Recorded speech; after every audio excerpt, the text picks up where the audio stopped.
This is an island surrounded by water, big water, ocean water. Trust me, I'm like a smart person. I'm very consistent. I'm a very stable genius. I had the best words. Tolerated. I know words. Mike Pounds. I hope they now go and take a look at the oranges of the investigation. But there's no better word than stupid. And anomalous, really anomalous. I'm very highly educated. One of the wettest we've ever seen from the standpoint of water. Had the best words. God bless the United States.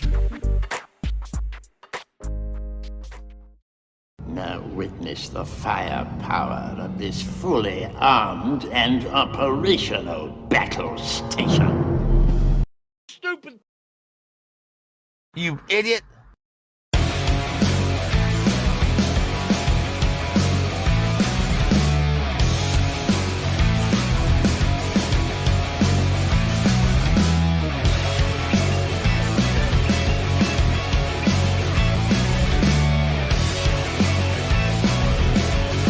How you like that, boy?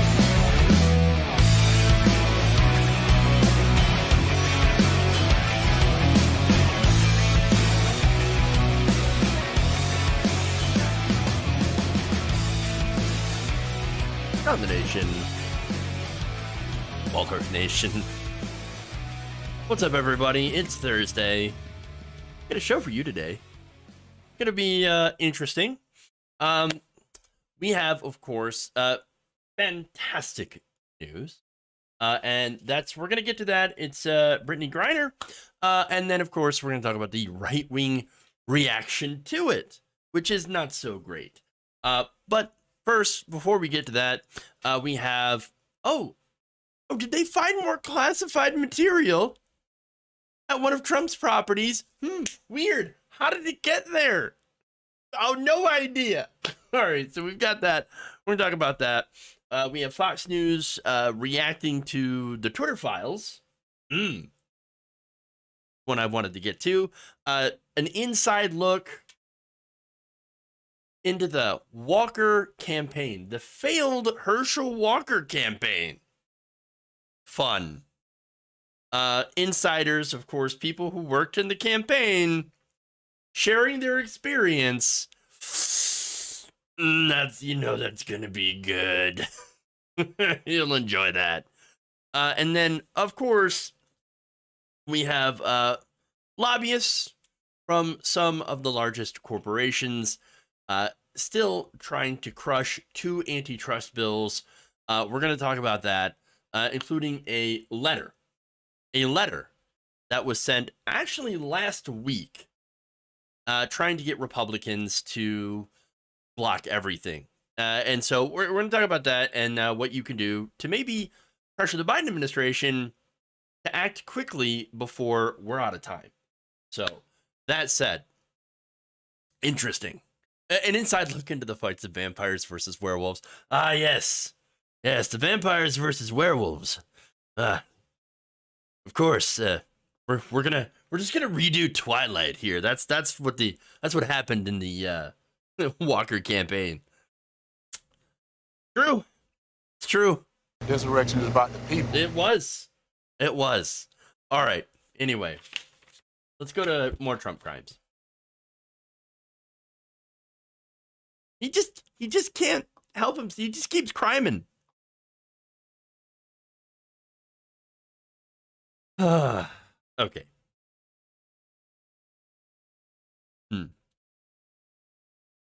It appears that even more classified material was discovered in the possession of former President Donald Trump.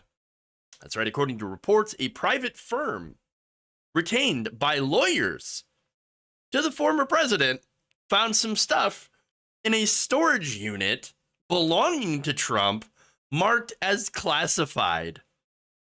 Oops. Oh no. Here we go again. Dumps. Okay.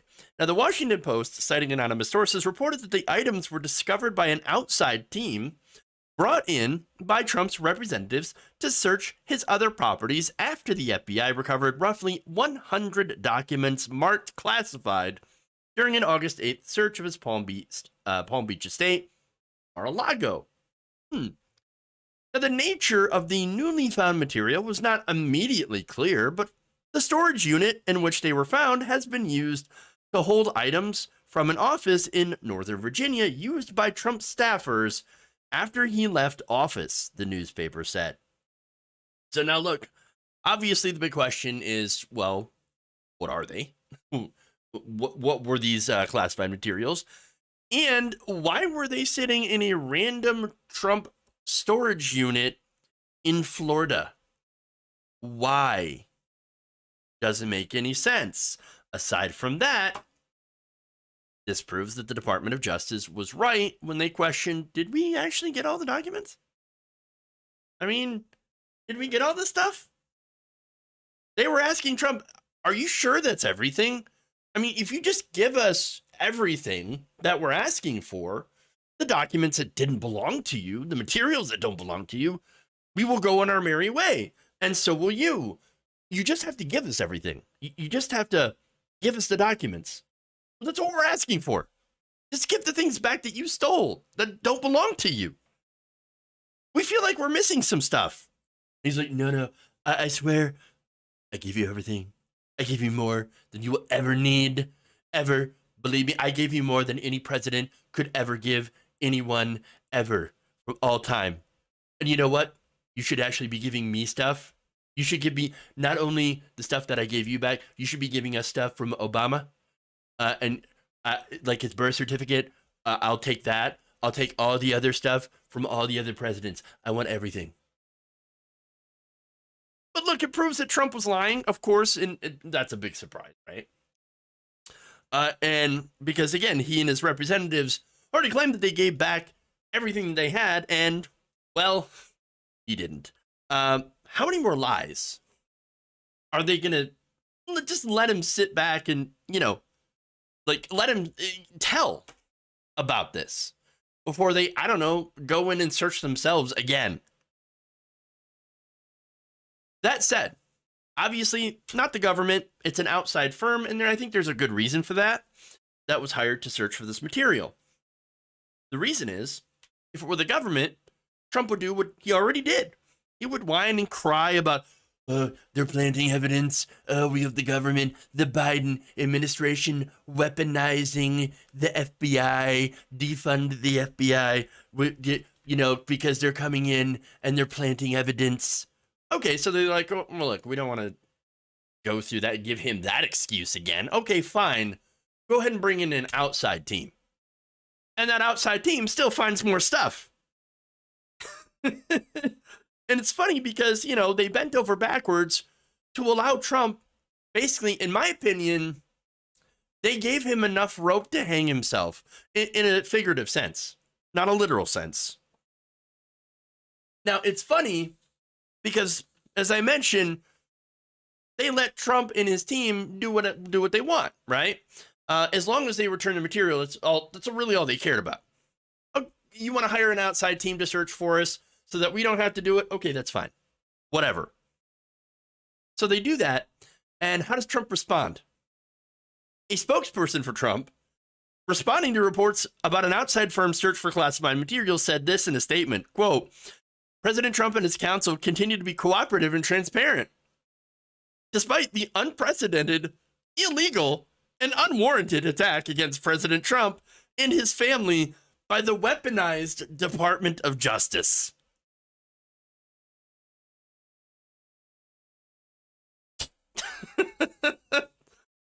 Still, after all of that, he still complains.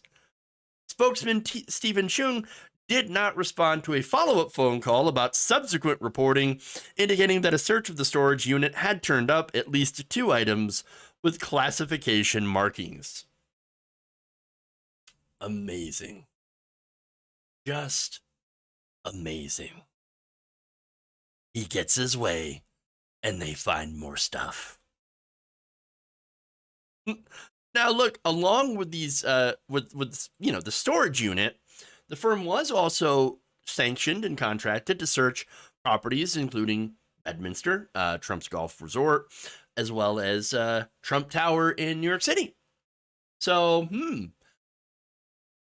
they could find possibly even more classified material. Because why wouldn't they? Imagine Trump sending classified material to all of his different properties, if you would. Because why wouldn't he? Why wouldn't he try to spread it out? If he did, if that's the case, well, why would you do that? Because you were trying to hide this stuff from the government. And you only got to ask, why is that? Why would he want to do that? A lot of different answers to that. Sure, you're already thinking them. And I concur. Maybe they'll find Jimmy Hoffa too. If he can fit in a storage unit, maybe. Okay. Moving on. Let's get to some good news.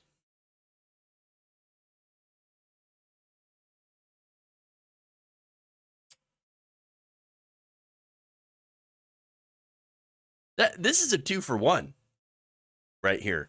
Not only is Brittney Griner been released, but it's also triggering the right way. Great. All right.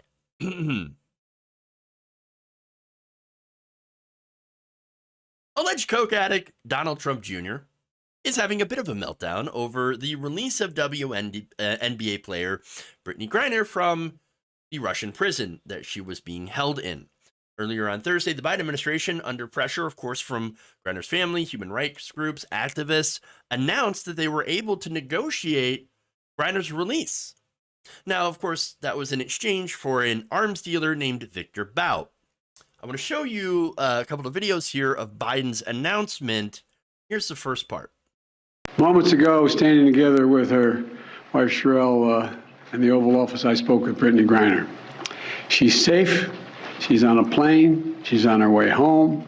After months of being unjustly detained in Russia, held under intolerable circumstances, Brittney will soon be back in the arms of her loved ones, and she should have been there all along. This is a day we've worked toward for a long time. We never stopped pushing for her release.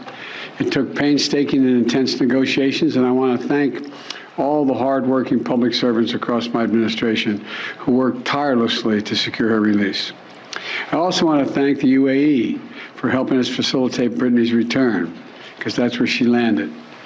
These past few months have been hell for Brittney and for Charlie and her entire family and all her teammates back home. People all across the country have learned about Brittney's story, advocated for her release, stood with her throughout this terrible ordeal. And I know that support meant a lot to her family. I'm glad to be able to say that Brittney's in good spirits. She's relieved to finally be heading home. And the fact remains that she's lost months of her life, experienced a needless trauma, and she deserves space, privacy, and time with her loved ones to recover and heal from her time being wrongfully detained. All right. So now Biden went on to say that she had wrote Biden back in July and didn't ask for special treatment, and had requested that he just simply not forget about her or the other American detainees. Now, that's important. The context here is, don't forget about me or any of the other American detainees. And she said, please do all you can to bring us home. That said, here's how Don Jr. responded to this. No one cuts better deals than Biden. We get an awful America-hating WNBA player while Russia gets an international arms dealer. The adults are back. He then added, You guys know how to make sure Russian President Vladimir Putin keeps arresting Americans and severely punishing them? Trade him an arms dealer, aka the Merchant of Death. Someone guilty of conspiring to kill Americans and aiding a terrorist organization for an American-hating WNBA activist. Great trade! Our government's weakness and stupidity will only encourage the abuse of American citizens abroad. So, of course, let me just, address the America-hating WNBA activist. No, she's not a WNBA activist. She's a player. She's an amazing athlete. And by the way, she is a 2-time gold medalist for the, wait for it, United States of America. She was on Team America, representing our country. Don Jr. is a bitch. Straight up bitch. So, that said, let's address the whole arms dealer thing. So now, Victor Bout, no doubt he was a dangerous man. Again, you don't get to be known as the Merchant of Death without being kind of dangerous. Maybe just a little bit, But honestly, people like Bout don't have anything on the biggest arms dealer in the world. Want to know who that is? The United States. We are literally number one. We're number one. We're number one. Arms dealer. Biggest arms dealer in the world. I mean, Victor Bout, not even competition whatsoever. Seriously.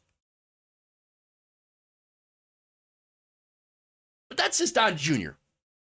And it's not just him, though, that is having an incredibly normal one over this person, this American citizen who was released from horrible conditions and could come back home. In fact, a lot of right-wing pundits have weighed in and are basically doing 2 different takes. Both of them are equally garbage.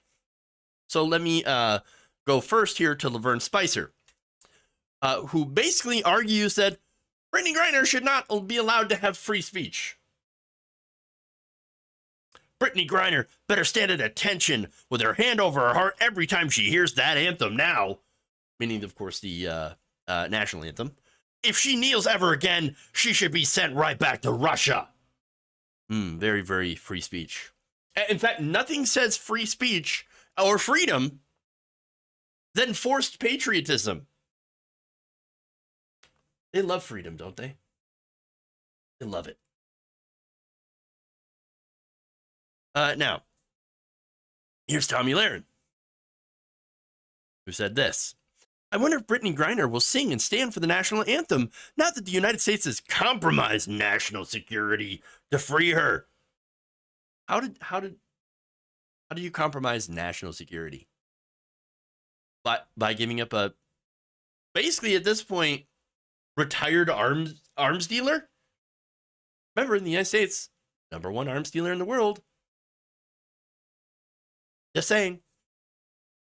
Now, those are, it's an example of, hey, I can't believe this person would kneel for the national anthem. Oh, what a terrible person she is. Oh, my God. The other take is, but what about Paul Whelan? Here's Adam Kinzinger. Oh, if you think Adam Kinzinger is above reproach because of what, he did on the select committee for January 6th, you are wrong. Because Adam Kinzinger, just like Liz Cheney, still a Republican, still has some pretty shitty takes, like this one. What about retired Marine who has been unjustly detained for years? Paul Whelan, surely an arms dealer is worth 2 innocent people? And it's at Biden, of course. But worst of the worst, Benny Johnson. Ah, yes. Benny Johnson, who says, meet Brittney Griner and Marine Paul Whelan. Both Americans. Oh, that's okay. True. Both were convicted in Russian courts on dubious charges. Oh, wow, Benny. Yes, you're 2 for 2. Both serving multi-year sentences in Russian prison. 3 for 3. Oh, good. wait, here's where it goes off the rails. Brittney hates America. Paul served America. Guess which one Biden traded a terrorist to free? So, basically, and there's a ton like that. But they're invoking Paul Whelan and saying, of course, Biden, Biden, he chose to bring home a black queer American hater who loves drugs, as opposed to an American Marine and a hero. As usual, the right wing fails to do the most basic and cursory research. Now, what I'm about to show you is just a headline from Business Insider. Some points about Paul Whelan. And again, this doesn't have anything to do with whether or not he should be brought home, because he should absolutely be brought home. Still, former U.S. Marine Paul Whelan is a citizen of at least 4 different countries and is currently being held in Russia in espionage charges. Again, I think those are BS charges. He was discharged from the Marine Corps for bad conduct. Whelan's bad conduct, including attempting to steal over $10,000 from the U.S. government, as well as writing bad checks for $6,000 and stealing Social Security from someone else in order to engage in unlawful activities, according to the Washington Post. Yes. Again, they failed to do the very just minimal amount of fact-checking before they start lionizing a person who has done crime in the United States and should, again, have to come back to the United States and face justice for said crimes. And by the way, you know who agrees that we should bring Paul Whelan home? Well, it's none other than President Joe Biden. We've not forgotten about Paul Whelan, who's been unjustly detained in Russia for years. This was not a choice of which American to bring home. We brought home Trevor Reed when we had a chance earlier this year. Sadly, for totally illegitimate reasons, Russia is treating Paul's case differently than Brittney's. And while we have not yet succeeded in securing Paul's release, we are not giving up. We will never give up. We remain in close touch with Paul's family, the Whelan family, and my thoughts and prayers are with them today. They have to have such mixed emotions today. And we'll keep negotiating in good faith for Paul's release. I guarantee that. I say that to the family. I guarantee you. And I urge Russia to do the same to ensure that Paul's health and humane treatment maintained until we are able to bring him home. So, this whole idea being spread by the right wing, you're going to see more of this, of course, is that Biden had a choice between the two, and he chose Griner for whatever reason. This isn't a shopping trip. This is a negotiation. You're negotiating with a hostile foreign power. Yes, I said hostile foreign power because right now, the United States and Russia aren't exactly in great terms. And so, yes, you have to negotiate, and you can't just pick and choose. Again, Russia has Whelan up on espionage charges, which is a lot different than what Griner had been, unjustly imprisoned for, which is possessing a small amount of cannabis oil that she uses to treat some of her, I believe, one of her conditions that she has. So that's, kind of a big difference in charges, even again, if they're ridiculous and trumped up. So again, by the way, I said that Biden didn't have a choice. He actually did kind of had a choice, but it was not a good one. It was Griner or no one. So either he take the deal and get Griner, or take no deal and leave Griner there.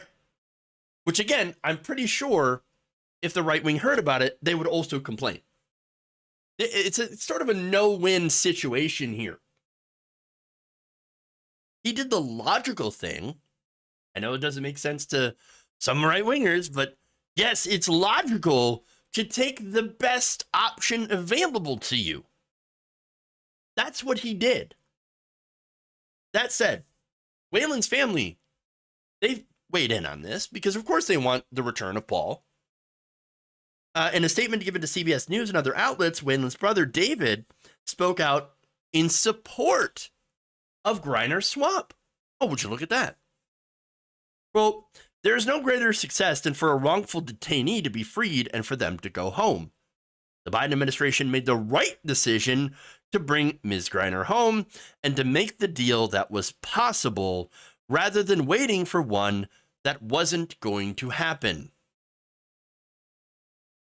Waylon noted that President Joe Biden's administration gave the family a heads up that the Griner deal was being made and said that early warning meant that our family has been able to mentally prepare for what is now a public disappointment for us and a catastrophe for Paul. Now, CBS News later reported that the Biden administration had been initially seeking a 2-for-2 swap with Waylon involved, so they had attempted to do so. However, they weren't able to get the deal because, again, you have to negotiate, and Russia actually has to agree to the negotiations. I know it's weird. They don't quite understand that, the right wing. And so what happened is Waylon was basically a non-starter. They were not interested in giving up Paul Waylon at this point. And so what the administration did is said, okay, well, we'll take Waylon off the table for now. Let's at least try to go for Griner. And then we'll come back for Paul when we can, when we find that we have something suitable to trade. That said, David was not, again, he was happy that Griner is able to come home, but of course he is disappointed naturally. And here's what he said. How do you continue to survive day after day when you know that your government has failed twice to free you from a foreign prison? I can't imagine he retains any hope that a government will negotiate his freedom at this point. Look, I understand that, kind of the way that he's feeling. I get it. It actually sucks for the Waylon family. And of course, it's good to know that he has not been forgotten. And so, but he's still not free. He is still sitting in a Russian prison, and that sucks. I still do think, however, and I know there's a lot of naysayers, but I do think Biden will try to keep this promise because there's literally no reason not to. Yeah, I think he's going to try. I just think he's going to try. There's no reason not to. But as I said before, when it comes to the right wing, what they're doing is, for one, invoking Waylon's name in order to score cheap political points. And that is both disgusting and entirely expected, honestly. Okay.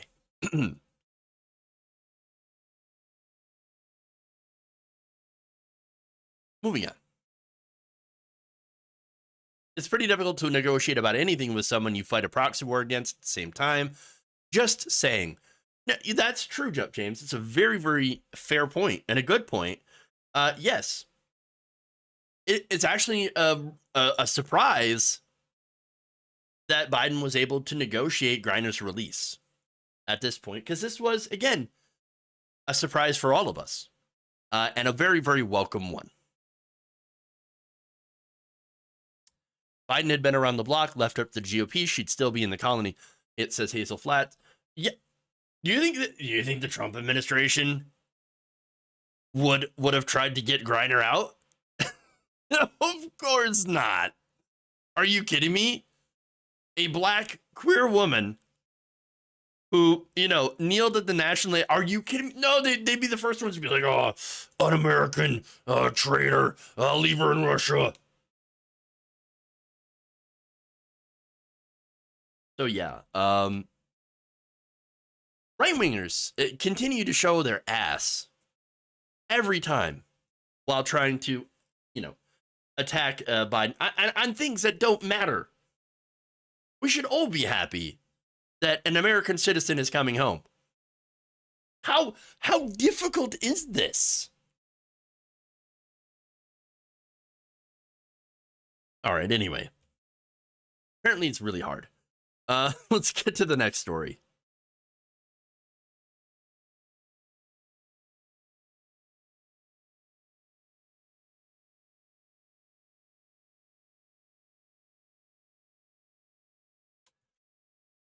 Conservatives on Twitter have been all aflutter over Elon Musk's Twitter files that were released last week, claiming that there is evidence of the First Amendment being violated by Joe Biden, who was not president at the time, in censoring the Hunter Biden laptop story. Yes. Look, that's not what happened. Of course, I went through the entire Twitter file saga, as did a lot of us lefty commentators. Now, the story was indeed censored by Twitter. This is true. They did do that.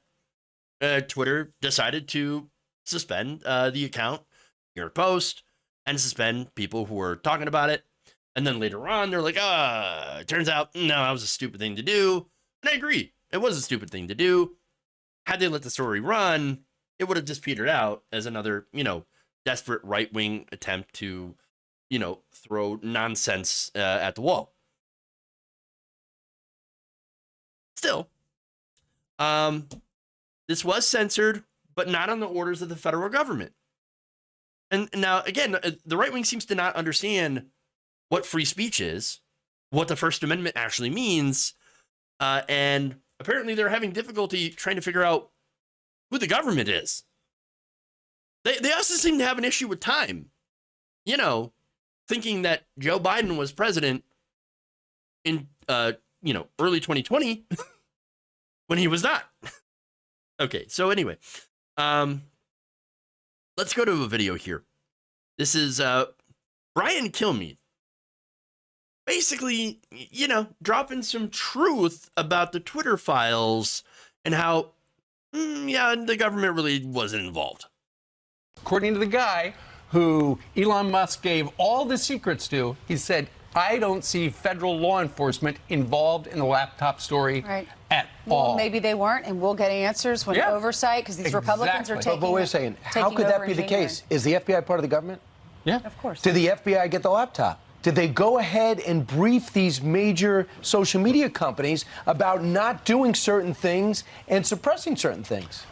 In the run-up to the election, we heard, and we talked about from this couch, warnings from the Department of Homeland Security and federal law enforcement that given what happened in 2016, they might try it again. We heard that. But Matt Taibbi, who has seen everything, said federal law enforcement not involved in Twitter and the laptop story. All right. Period. Yeah.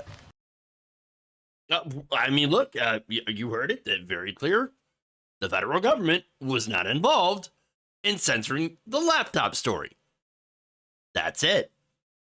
Now, look, the Biden campaign did ask for these tweets to be removed. And the ones they asked to get removed and that were removed by Twitter, well, shouldn't have been there in the first place because they were mainly pictures of Hunter Biden's penis.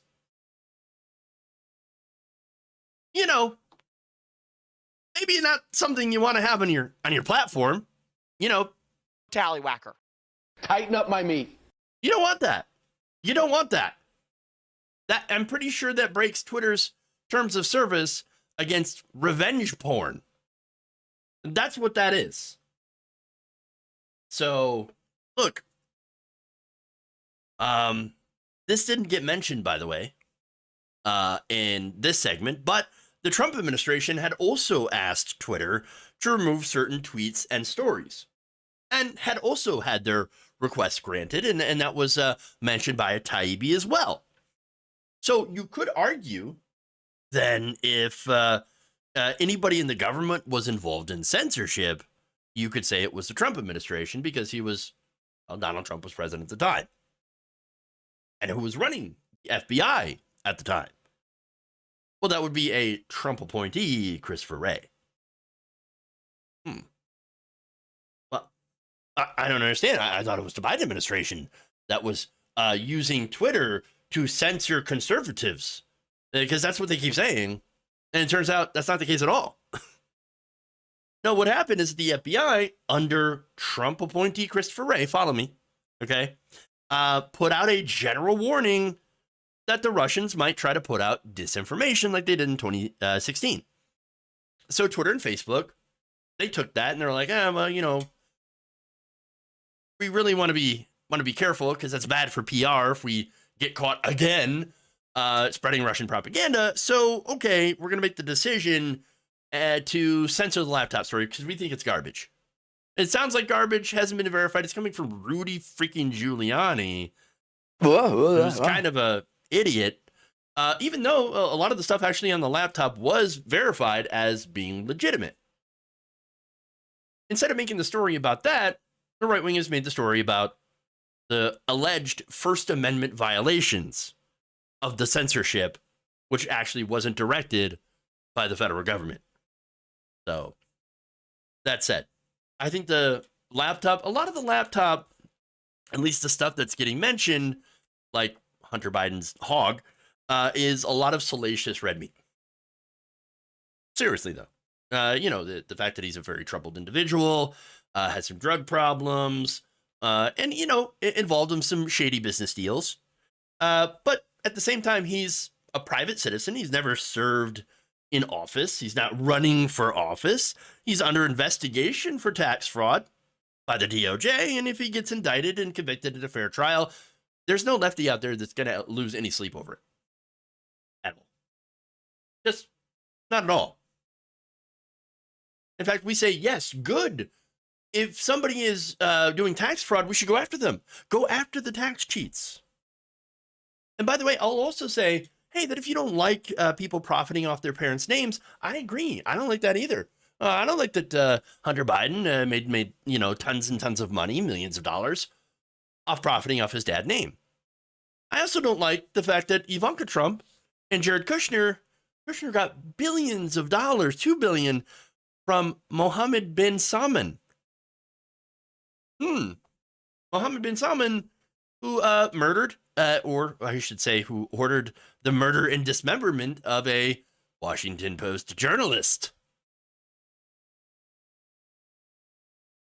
And of course, Ivanka Trump, who had met with President Xi when, again, her father was president in a private meeting and was able to get special patents worth lots and lots of money for her to sell her goods in China. This was amidst a trade dispute or a trade war with China at the time. And by the way, those two did it when they were White House advisors, which again, Hunter Biden was never a part of government. Now, is the right wing worried about what Jared and Ivanka did? No, of course not.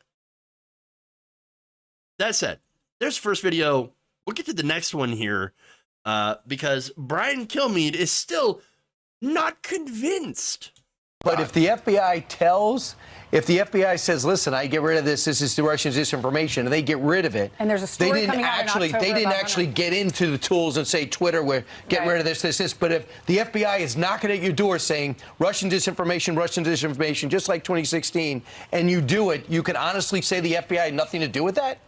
The guy who's seen all the stuff says But what I just said, but if anything I said was wrong, then I'll agree. But the FBI was proven. You watch the Zuckerberg sit there with Joe Rogan and say the FBI came and briefed me and said, look out, this is all the e-marks. And after it came, we froze it on their behest. And then Twitter said, I made a mistake when the FBI did it. And they never told the CEO of Twitter that they were doing it. So the FBI didn't actually go in there and hit the passwords, but the FBI did it. So, I mean, that's a ridiculous thing to say. Was Christopher Wray, Unless they walked in and say, shut down Twitter, we're taking it over. If that's what Matt Taibbi's looking for, he's never going to find it. Well, what Zuckerberg said was there was a general warning, and that's what Miranda Devine wrote about yesterday. They knew about the laptop story, so they come in and they say, there's a general warning. You could get some stories about Hunter. They didn't tell him what the story was. I'm just reporting what I know for a fact is what Matt Taibbi said. It all just seems like something went on behind the scenes. They didn't want us to know about it. And whoever's responsible, hopefully the Republicans can figure it out in January. And what's worse is they're doing it in other elections. They even played a role in Brazil's elections. You're going to find that out, too. Just wait. Just wait. Yeah, we'll find out that they did absolutely nothing in Brazil's election, and I'm going to look stupid. Brian Kilmeade for you. And I guarantee when nothing happens, when they find nothing with Brazilians, with Brazil's election, he's going to forget about it. What? I didn't say that. What are you talking about? Tighten up my meat. I like my meat tight. I like my meat tight. What are you talking about? We're talking about meat here. Wow. Okay. So, look, you can tell Kilmeade absolutely horny for this to be true. I mean, they love that. What are you talking about? The FBI, they gave out a warning. But then also went to admit, well, the FBI is not going to break down your door and tell you not to run this. Well, that would be literal First Amendment violations.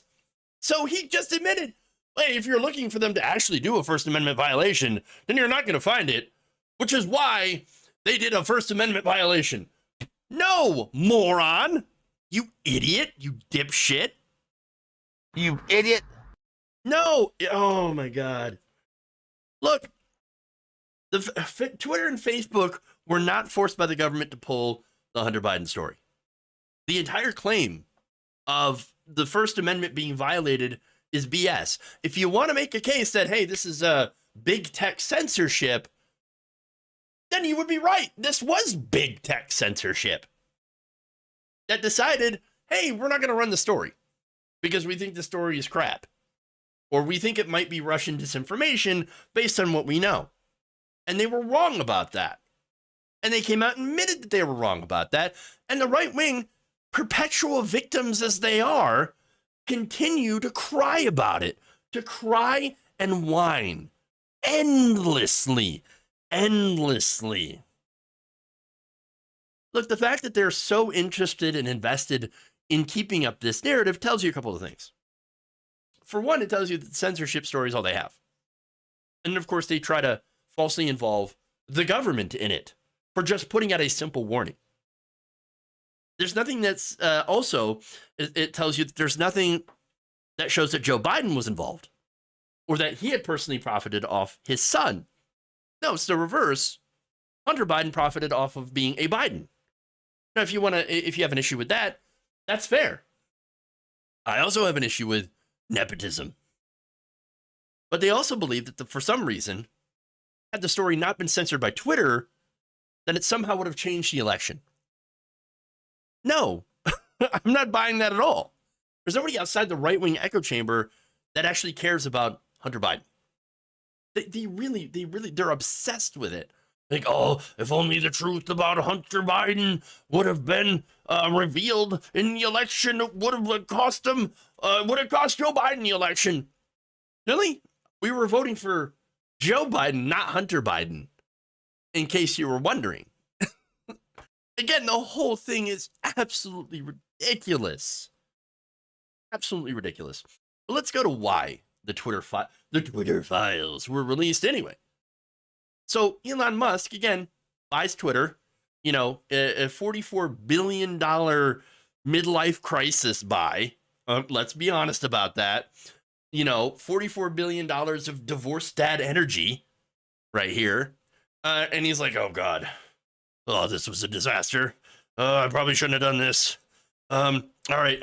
I know. I need to find a way to make my platform more valuable. I know.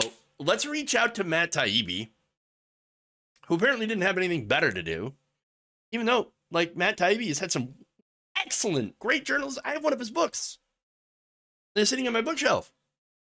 He has to do some great work.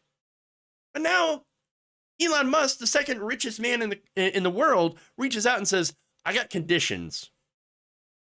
But if you meet those conditions, and, Taibbi doesn't tell us what those conditions were, but you can do an exclusive. I'm going to give you documents here that, by the way, nobody at Twitter decided to destroy or take with them, because I apparently didn't think it was a big deal, right?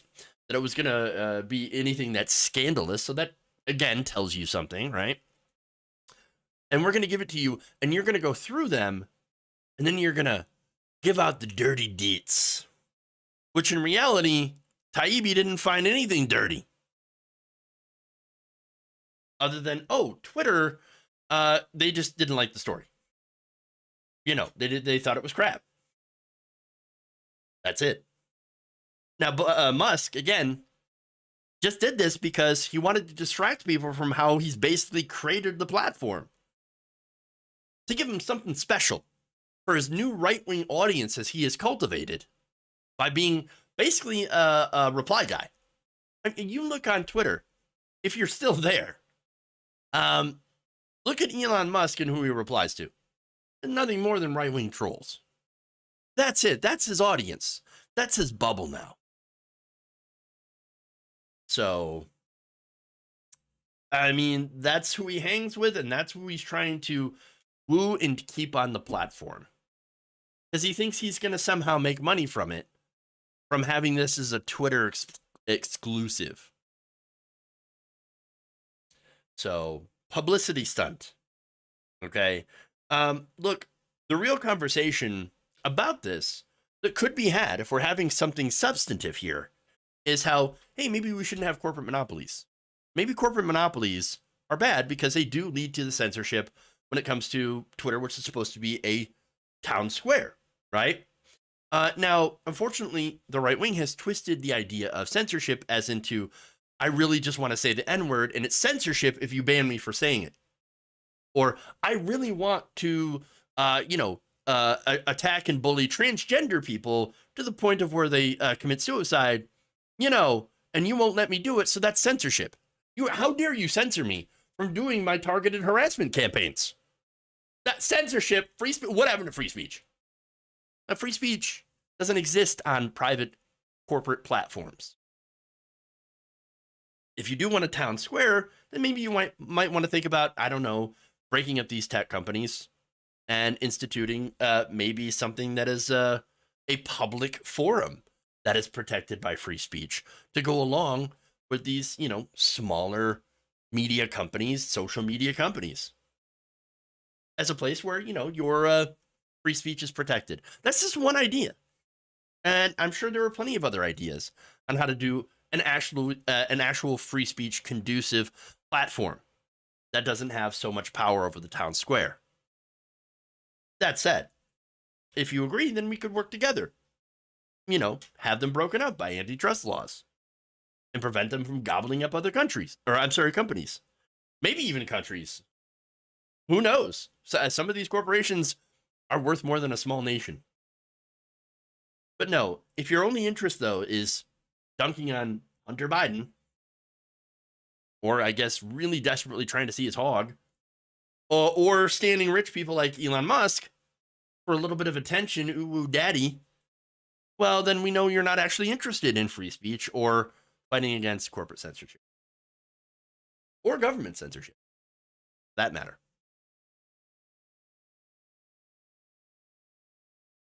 Okay. Anyway.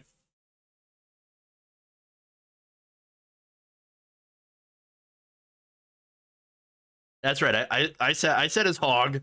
Tallywhacker.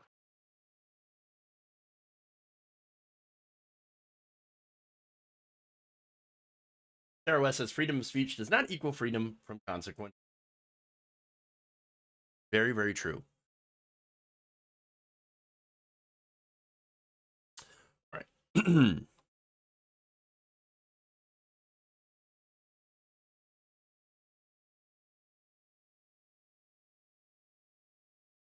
It is no secret that Herschel Walker's doomed Senate campaign was an absolute disaster. From the outside, of course, looking in, it looked like there was a man who knew very little or next to nothing about any of the issues that he actually wanted to talk about, or even about the office that he wasn't even sure if he was running for the House or the Senate.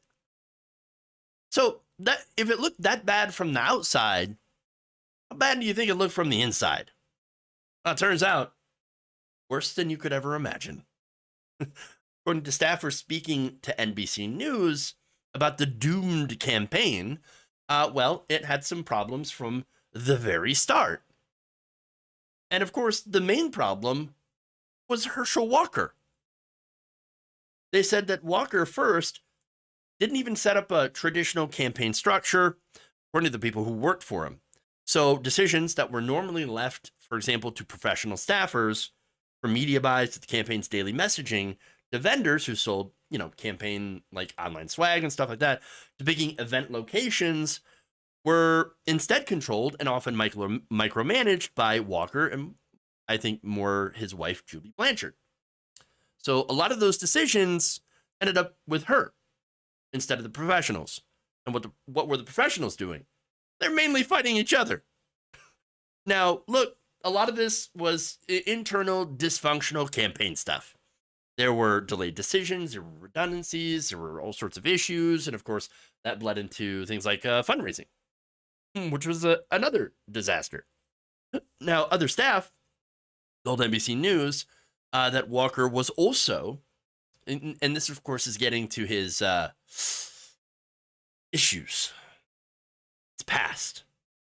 They said that he was evasive about his personal life and had prohibited them from corresponding with the 4 different women who had 4 different children with Walker. So, by the way, I got 4, baby mamas, and you can't talk to any of them.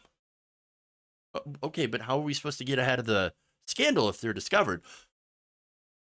But Herschel, no, I'm watching Fright Night. Okay, leave me alone. So look, disaster.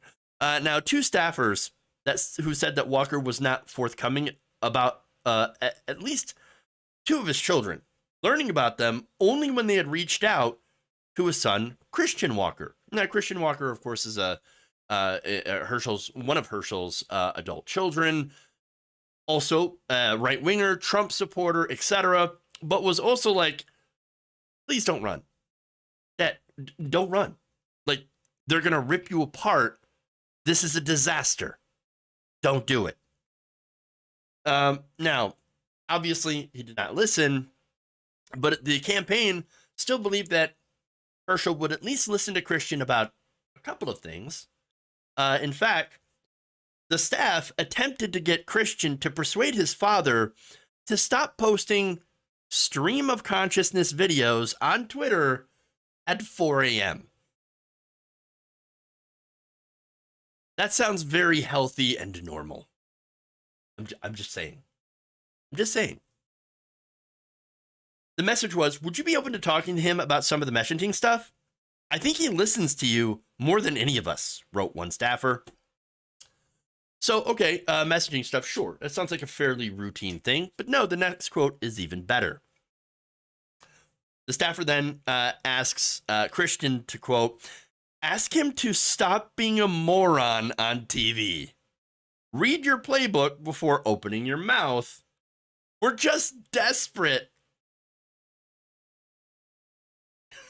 You picked the winning campaign when, your staffers have to beg your son to then come talk to you, about, how to stop being a moron. Okay. Or you as a staffer have to beg to say, please, talk to my candidate. He's a dumbass. Please. And again, that's not the only time they reached out to Christian. In fact, they relied on him a decent amount. In fact, here's what Walker told Christian told NBC News via text about, what he did for the campaign. Quote, I told them about his children back in January, months before any story came out about it. I gave them a head start about all the information that I knew. Now, of course, with Herschel Walker and his very interesting past, that wasn't all the information. But Christian said, I gave him everything that I knew. But there was stuff that Christian did not know. So that leads me to the Oppo research. So look, all campaigns, they do Oppo research. It's routine. This is part of every campaign. And look, they do it on themselves and they do it to other candidates. And of course, the reason they do oppo research on themselves or their own candidate is so that they can head off any scandals. So they go and look for, these issues, and they go, okay, this is what we found in your past. You're going to have to answer up for this. Okay. And sure, they get their candidates prepped. That's why, you have these canned answers for some of these candidates. They have them ready. All right. So now the thing is that there are a lot of stuff that Walker did not share with his campaign. In fact, they had a huge oppo file on Walker as early as September of last year. Political consultants with Georgia roots, according to NBC News, Austin Chambers, Paul Bennick, and Nick Ayers, who had served as former Vice President Mike Pence's chief of staff, had met with Walker before he announced his candidacy on August 25th, 2021. So they met with him. They decided, okay, we're going to help you out. We're going to, do an oppo research file on you, right? To help your campaign. So what they did is that they hired a firm to do that. And the firm, within 2 weeks, assembled a 500-page dossier filled with possible business scandals, some of which I know we've covered, controversial quotes from Walker, and allegations of domestic violence and bizarre behavior, according to 4 different sources who had seen the oppo book. Not just a file, a book. 500 pages of, wow, what the hell? In fact, Chambers had told Walker in a July meeting, quote, "We found 500 pages in 2 weeks on you, and God only knows what else is out there." Oh my God. Again, they had all of that. And Walker is like, I'm going to run anyway. And again, it wasn't even all the negative information, as stuff had come out later that wasn't in that oppo file that they didn't prepare for. The campaign, for example, did not know that Herschel Walker had paid for abortions. Oops. Turned out to be a little bit of a scandal, wasn't it? Oh, now the other issue here is, and it's funny because they talk about how Herschel Walker really didn't listen to anybody, but he sure had a lot of people talking at him. In fact, there were a ton of advisors. One of them, who was hired early on in the campaign, Heath Garrett, said this, quote, "There were too many people in Washington, New York, and Mar-a-Lago advising Herschel at 2 o'clock in the morning. That's what I experienced in 2 or 3 months." Now, that said, Garrett also said, look, maybe if we had had the money, then we could have won this election. And by the way, it was a fairly close race. I mean, first, you had the first election, before it went to a runoff, having to go to a runoff because it was so close. And then it goes to a runoff, and still, what was it, 52-48? Around there? That was still relatively close, even with all the scandal that Herschel Walker had. And so he makes the case that, look, if we had more funding, we were getting outspent 3-1 by Warnock's team. Maybe if we had had more money and been able to run more ads, basically blanket the airwaves with, our message or propaganda, whatever you want to call it, then maybe we would have been able to pull out a win. Now, what's funny is this kind of dovetails into a story that I had done previously, whereas all these Republicans were basically using and grifting and exploiting Walker's campaign. Quote, "Other Republicans began using the runoff as a gimmick to fundraise for their own political ends, while barely sharing any of the money with the Walker campaign. The NRSC, for example, the Republican Senate fundraising arm, took 99 cents out of every dollar fundraised for Herschel Walker. 99 cents. For a while, Donald Trump was taking 90%. Until he got caught and they decided to, bring it down to 50-50, which is what, of course, Senator Mike Lee and House member Burgess Owens were taking from any donation through, the fundraising pages that they shared purporting to support Walker. They still took half. I mean, hilarious. Hilarious. And then, of course, we get to the handlers. Specifically, Ted Cruz and Lindsey Graham, who, basically watched over him so that they could, prevent him from saying anything stupid. And as well as the NBC report, they said that they had to help him make the fundraising pitch for his website that the candidate had trouble delivering. They went on, of course, to talk about his message discipline that had issues, and of course the aforementioned rant about werewolves and vampires during a campaign speech where he just went into Fright Night. Yeah. So, and then of course there's China with they're sending us, we're sending our good air over to China, and China's sending their bad air over here. So that's why we have to have gas guzzlers.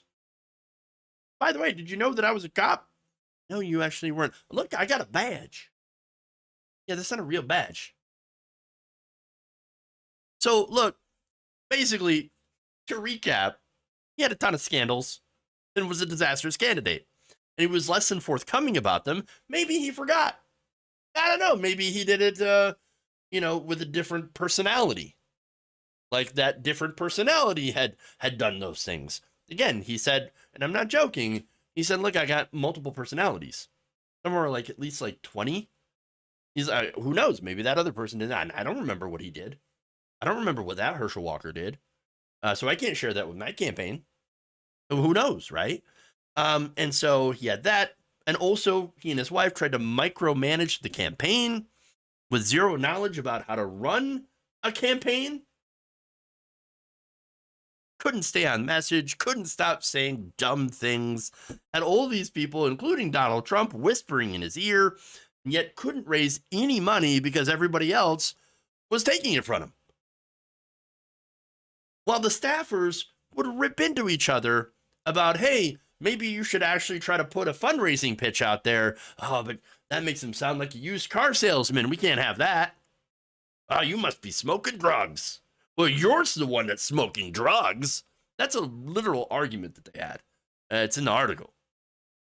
So, and by the way, this was all while Raphael Warnock's campaign was crushing in fundraising and had a consistent message. Which is why he was able to win in Georgia. So, and the other thing is, of course, how Walker had an unearned confidence. And that's the other thing, right? And you see this a lot with right-wingers. The total unearned confidence. He believed that he could just coast off his football career. Impressive as it was. That's not something that translates into a good political career.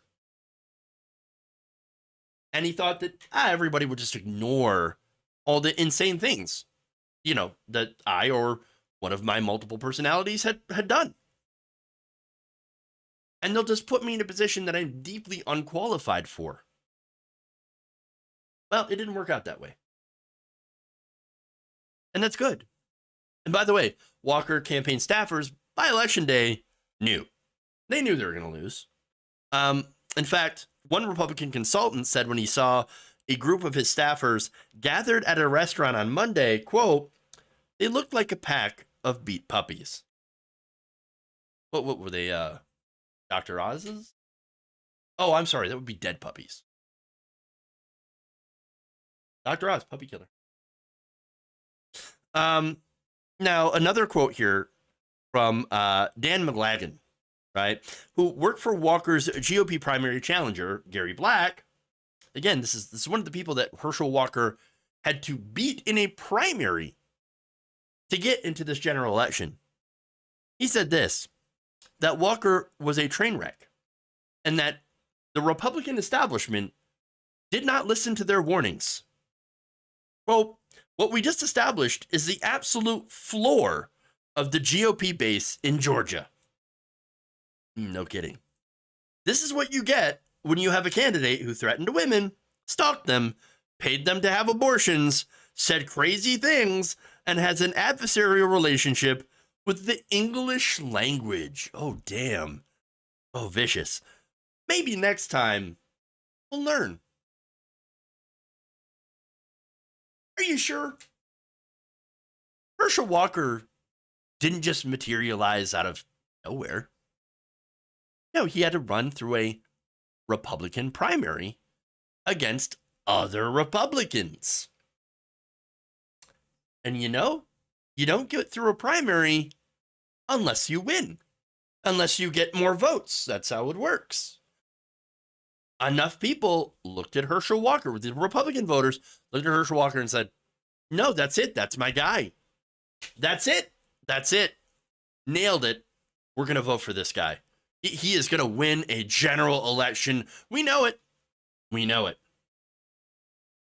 Well, it's not the staff that needs to learn. It's not the Republican establishment, right? Republican establishment was pulling their hair out. No, please go. Oh, God, don't run this guy. Oh, for God's sakes, don't do it. Don't do it. Please, please. Didn't listen to him. So it's funny when Marjorie Greene, for example, comes out and blames Lindsey Graham and Mitch McConnell for Herschel Walker losing. And the fact that, Herschel Walker should have just, had me speak more. It should have brought me to more campaign events. Why? No. In reality, the people who need to learn are the voters who continue to vote for awful, insane primary candidates that have no shot in the general. Okay. I'm out of time. I gotta go. All right. We'll save the antitrust story for tomorrow. I know it's an important story, but look, when you're out of time, you're out of time. Okay? All right. So, Grumpy Cat says Walker's campaign is a plane crash into a train wreck and ending up in a dumpster fire. Awesome. All right. Fairden, Jeff clips, not out yet. They're not out yet. I can't stay in chat. I gotta go. I got a lot of stuff to do to take care of, including editing and putting these clips up in time. So, unfortunately, very busy day. All right. Before I go, Jonathan Leiter, thank you for the very kind $5 in honor of Brittney Griner's release. Thank you. And Laszlo's son, thank you for the very kind $3. Appreciate that. Get there a lot. Twitch, thank you for the new follows. Appreciate that as well. All right, everybody. We are going to, on Twitch, raid into reactions with the lovely and talented Ravana. Check her out. Everyone else, thank you all. Love you and have a great night. And remember, change begins with you. Good night.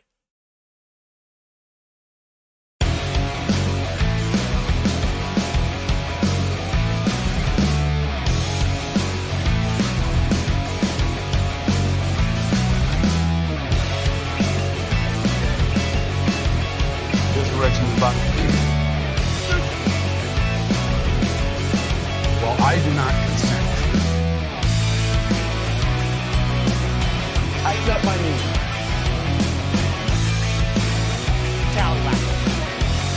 I like my knee tight. Wet ass keyword.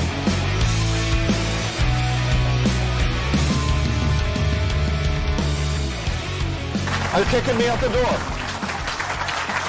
You're kicking me out the door. Sexual anarchy